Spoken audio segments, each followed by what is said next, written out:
नमस्कार, मैं हूं विवेक तिवारी और आप देख रहे हैं हिमालयन डॉन। इस समय हम पंडाल आपको मेरे पीछे दिख रहा होगा। ये पंडाल लगा है परेड ग्राउंड में। यहाँ हम परेड ग्राउंड में खड़े हुए हैं, जहाँ पे अभी बुक फेयर चल रहा है। उत्तराखंड सरकार की तरफ से बुक फेयर लगाया गया है और 4 से लेके 12 अप्रैल तक ये बुक फेयर यहाँ पे रहेगा। दिल्ली समेत देश के तमाम इलाकों से यहाँ पब्लिशर्स आए हुए हैं, उन्होंने स्टॉल लगाए हुए हैं। हम अंदर आपको स्टॉल्स भी दिखाएंगे, कुछ पब्लिशर्स से बात भी करेंगे और आपको एक माहौल दिखाएंगे, कैसा माहौल है इस बुक फेयर का। प्रगति मैदान जो दिल्ली में बुक फेयर लगता है काफ़ी बड़ा होता है, उसी की तर्ज पे ये बुक फेयर लगा है। काफ़ी सुंदर है, काफ़ी बड़ा है और तमाम पब्लिशर यहाँ पे आए हैं।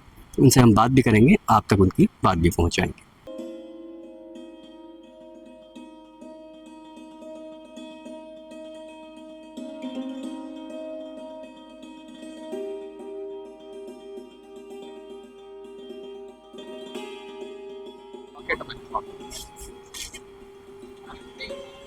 नेशनल बुक ट्रस्ट का स्टॉल है।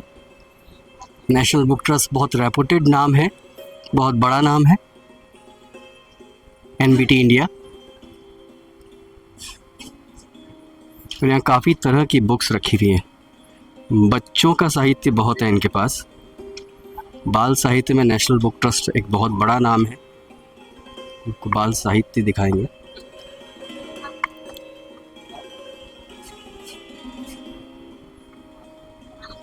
विज्ञान की भी किताबें हैं।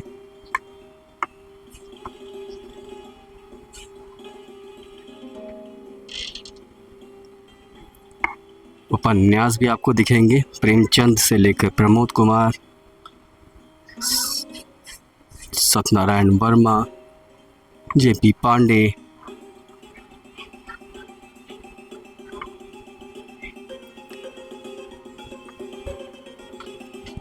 उर्दू की किताबें भी आपको देखने को मिलेगी यहाँ पे नेशनल बुक ट्रस्ट के स्टॉल में। लोगों की जीवनियाँ हैं। भीमराव अम्बेडकर हो, तात्या टोपे हो, रानी चेन्नम्मा हो, सयाजी राव गायकवाड़ हो। आप देख रहे हैं कि यहाँ पे दून पुस्तक देहरादून परेड ग्राउंड में तरह की पुस्तकें उपलब्ध हैं।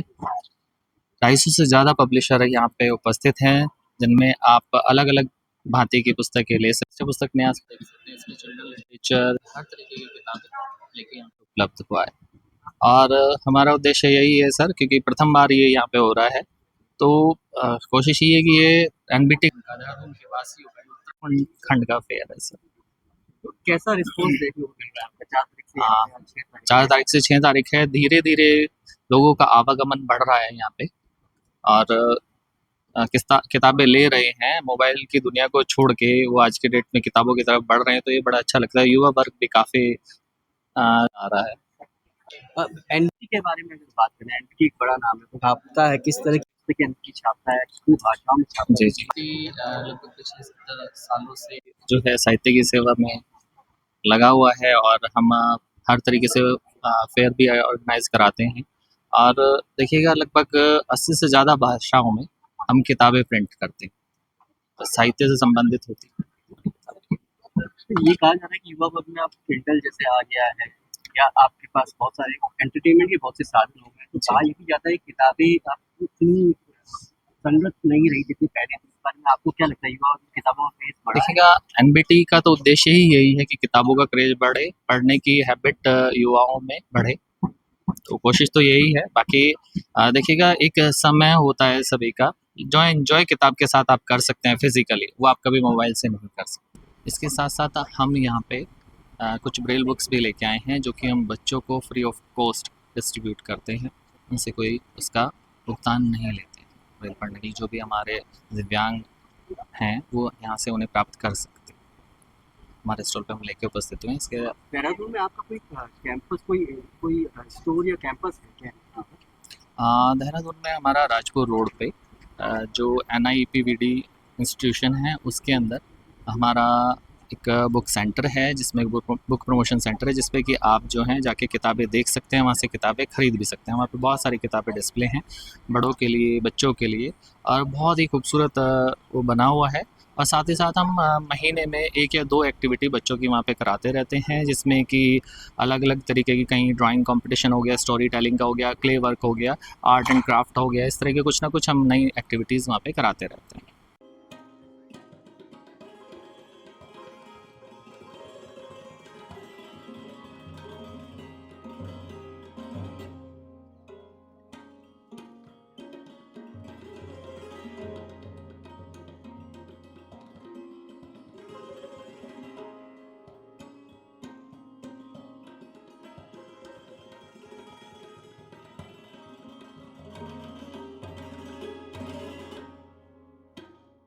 हाय, मेरा नाम संदीप है और मैं ओरिगेमी पेपर स्टूडियो दिल्ली से आया हूँ।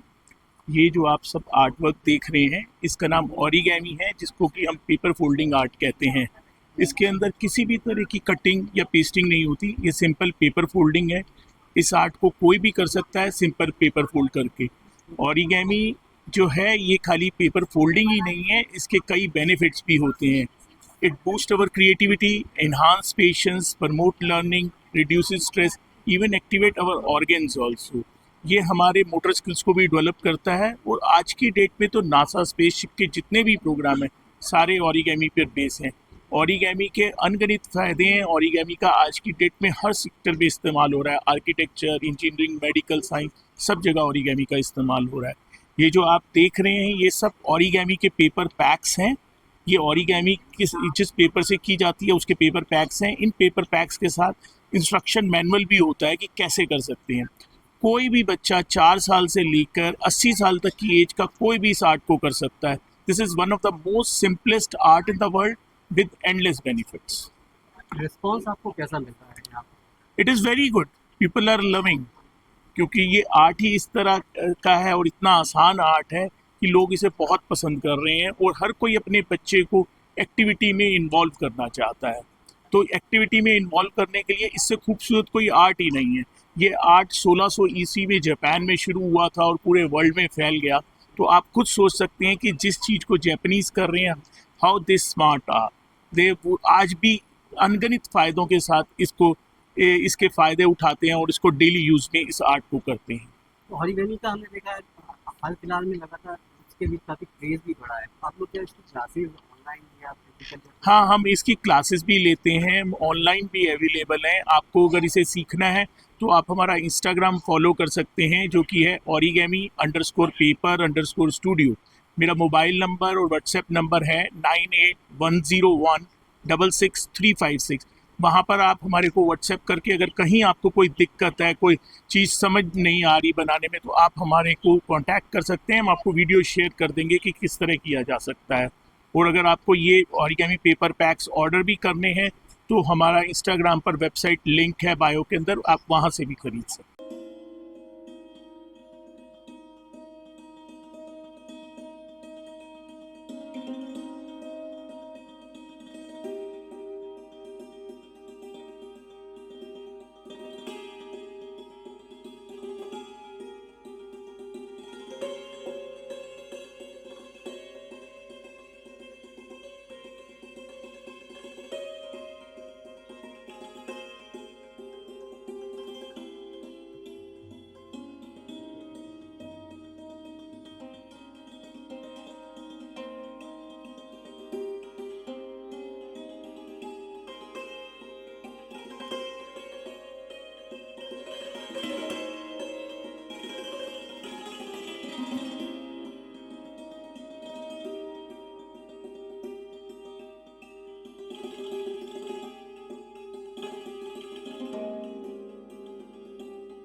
कहाँ से आए?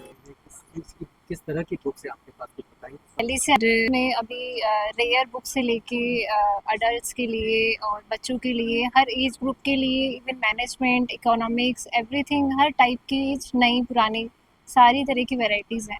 यहाँ हमारी 6 स्टॉल्स हैं। हम मदान बुक कलेक्शन से हैं और हम इस बिज़नेस में लगभग 20-25 सालों से हैं। अभी करंटली हमारी दिल्ली में के आसपास 3 ब्रांचेज़ हैं, वेबसाइट्स हैं, इंस्टाग्राम से भी हम ये बिज़नेस रन कर रहे हैं। हमारा यहाँ के यूथ से रिक्वेस्ट करिए, हम 2 दिन हो गया है, रिस्पांस मिल रहा है पर हम वेट कर रहे हैं इनका यहाँ आना चाहिए। Thank you. अभी तक का रिस्पांस ठीक नहीं है? रिस्पॉन्स ठीक है, पर कि और भी यूथ यहाँ आए, पूरा यूथ नहीं है, 30% 40% यूथ ही हमारे तक अभी तक पहुँचा है।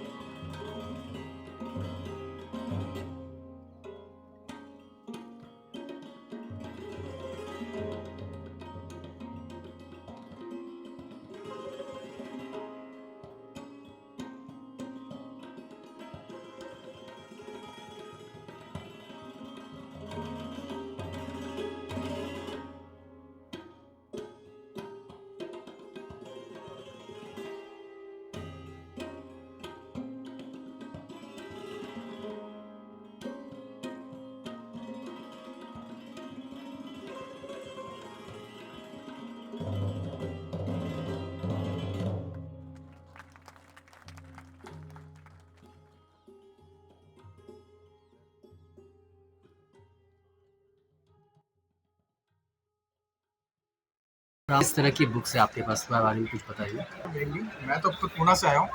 मैंने एक 2 साल पहले जी।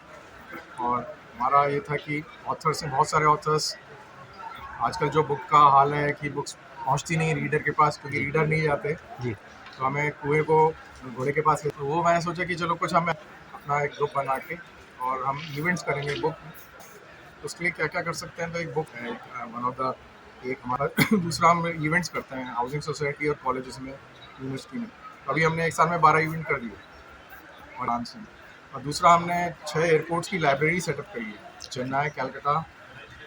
छोटी लाइब्रेरी तो क्या बोलूँगा, हमने 1-2 रैक रख दिए। हमने 1000 बुक डोनेट करी हैं 6 कलकत्ता, चेन्नई, पूना, भुवनेश्वर, त्रिवेंद्रम, मैंगलोर, ये 6 एयरपोर्ट्स में हमने किए हैं और बड़ा अच्छा रिस्पांस मिल रहा है। तो ये हमारा प्रमोशन का और बुक रीडिंग का एक हमारा एक इनिशिएटिव है। बाकी सेलिंग का इवेंट्स के थ्रू है और बुक फेयर में भी हम आते हैं, नेशनल बुक फेस्ट में। तो हमारा मेन एम है कि हम बुक रीडिंग को रिवाइव करें। जब वो रिवाइव होगी तो बुक भी जाएगी हमारी रीडर के पास। अगर रिवाइव पे कोई काम नहीं करेगा, उसके लिए कुछ आइडियाज़ नहीं लगाएगा, तो फिर तो स्ट्रगल चलेगा।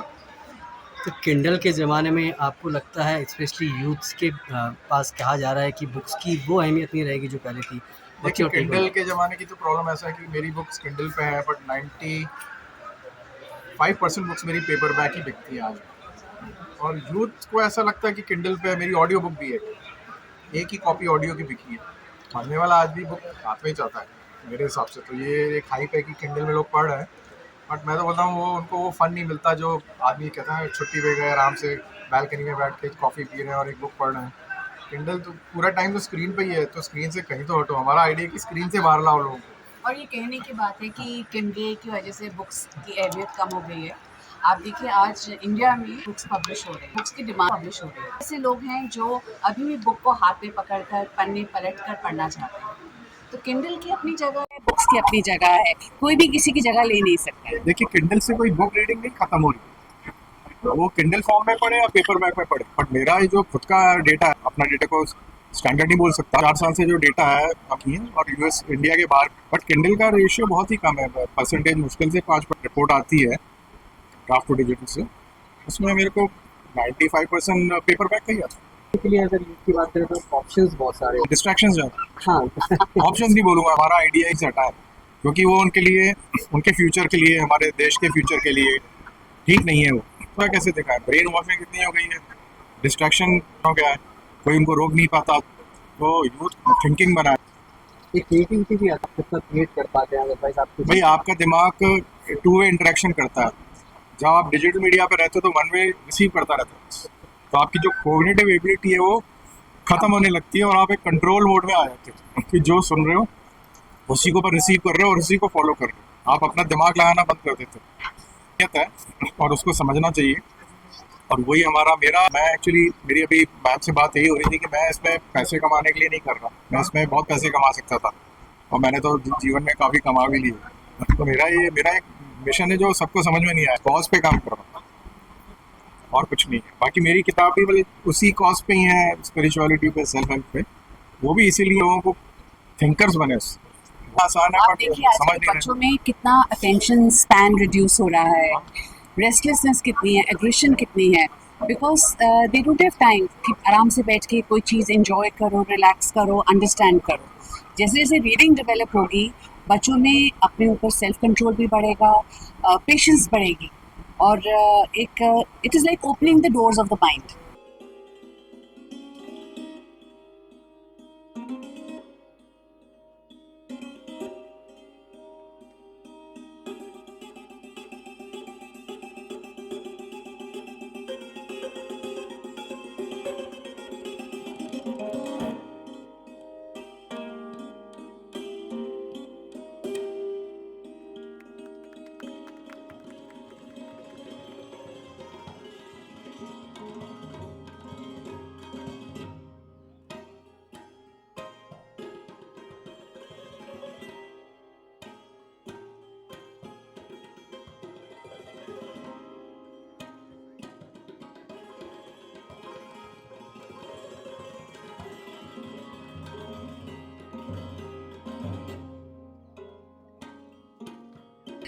मेरा नाम समीक्षा नेगी है और अच्छा लग रहा है यहाँ पे आके. मोस्टली जाना होता था बट देहरादून में मेरा फर्स्ट टाइम है यहाँ पे.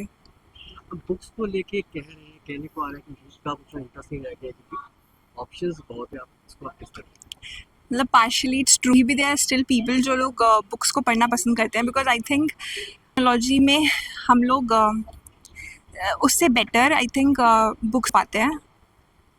एंड सो इसलिए लाइक आज भी मतलब है, मतलब देयर आर पीपल जो सच में बुक्स के थ्रू ही मतलब उनको ज़्यादा अच्छा कर पाते हैं, राइटर्स का, ऑथर्स का. आपको किस तरह की बुक्स पढ़ना पसंद है? कोई फेवरेट राइटर या कुछ इस तरह की? एक्चुअली मुझे पोएट्री जैसे रूमी वगैरह, खालिद गिबरन, ये इनका ज़्यादा अच्छा लगता है. बाकी अभी मानव कौल की कुछ बुक्स आई हैं तो उनकी तरफ भी ज़्यादा मतलब थोड़ा इंटरनेट से ही पढ़ा है उनके पेज के थ्रू. बाकी उनको उनकी बुक्स यहाँ पे देखूँगी. एंड पेशेंट बड़े फ्रस्ट्रेट होते हैं, बड़े इरिटेट होते हैं, हम बहुत अपनी फ्रस्ट्रेशन आपका निकालते हैं. मोस्टली स्पिरिचुअल बुक्स और This is Pat Macmillan. पूरा कैटलॉग है. ठीक है. तो It's good. Macmillan stall. They have a show, and what they are also known for at this point of time, series called "For the Coffee Gets Cold." There are 5 parts in this series. Kazu is the author of this series, and also leadership strategy and tactics. Even this book does really well. And they're also publishers of Douglas Adams, The Hitchhiker's Guide to the Galaxy. It's also a classic. And Chitrika Divya Karuni Banerjee, The Palace of Illusions, which you know, which is the Mahabharata from Draupadi's perspective. And Ram Goa, Indra Aftergun's voluminous work, and also a very definitive, authoritative work on the history of independent India post 47. My favorite book, which I like from this story, would be V.S. Naipaul's Letter and his son. V.S. Naipaul of the Nobel Prize, but he's known for A House for Mr. Biswa. That's one of his most famous books. Part of curriculums here in India and abroad. But this side to him, to his life, he migrating him on his scholarship, his father and his family and everyone. So it's an exchange of letters. It's very